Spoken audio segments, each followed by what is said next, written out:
جانور ہیں یہ ہمارے تابع رکھے گئے ہیں، ہمیں اللہ نے ان پر حاکم بنایا ہے، اور سرکار نے فرمایا ہر شخص حاکم ہے، اس کی رعایا کے بارے میں اس سے کویسچن ہوگا۔ تو یہ جو جانور بار برداری والا کام کرتے ہیں، گدھے والے کو دیکھیں دنا دن ڈنڈے مار رہا ہوتا ہے، اور اس کی لگام جو اس نے لگائی ہوئی ہے اس سے رگڑ کھا کھا کے اس گدھے کی کھال چھل چکی ہوتی ہے، اس سے خون رس رہا ہوتا ہے بعض اوقات، اور وہ ایک سوا سے لے کر اس زخم میں مارتا ہے بعض اوقات اگر تیز چلانا ہوتا ہے تو۔ ایسی بھینسوں کو ڈنڈے مار رہے ہیں اور معاملات کر رہے ہوتے ہیں۔ یہ یاد رکھیں برود قیامت اس جانور کو کھڑا کر کے آپ کا احتساب ہوگا۔ اب جانور تو نیکیوں کا اہل نہیں ہے کہ آپ کی نیکیاں نکال کے نام عمل میں ڈال دی جائیں، نہ وہ معاف کرنے کا اہل ہے کہ آپ کتے سے کہہ دیں یا تجھے پتھر مارا تھا معاف کر دے۔ اس کا مطلب یہ ہوا کہ ان میں جانوروں میں زیادہ گرفت کے امکانات ہیں۔ اب وہ اللہ کی مشیت پر ہے، چاہے تو راضی کرے چاہے تو عذاب دے، اسے ڈرنا چاہیے۔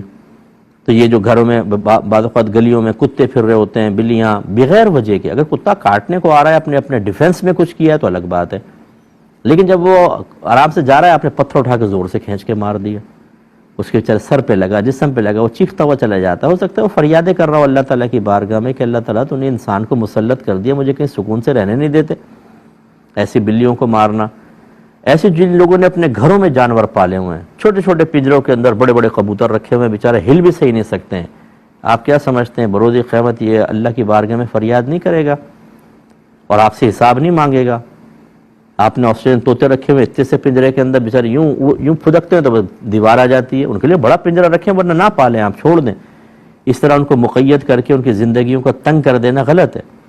یہ کبھی کبھی آپ نے دیکھا ہوگا فٹ پاتھوں پہ نا یہ چڑیاں لے کر آئے ہوتے ہیں، جی یہ کھول کر آزاد کر دیں آپ یہ کیوں نہیں پوچھتے تو پکڑ کے کہاں سے لایا یہ بتا، تو قید میں ڈالا کیوں تو نے؟ بڑا تجھے نیکیوں کا خیال آ رہا ہے کہ جی اس کو آزاد کر دیں آپ کو ثواب ملے گا، یہ بتا تجھے عذاب ہوگا کہ نہیں ہوگا؟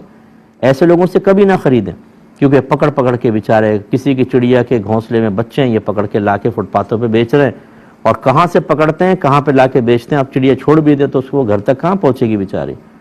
یہ جو ظلم ہو رہے ہیں ان کے بارے میں بھی کویسچن ہوگا بروز قیامت۔ تو اس لیے ہمیں کوشش کرنی چاہیے کہ ہر شخص اپنا احتساب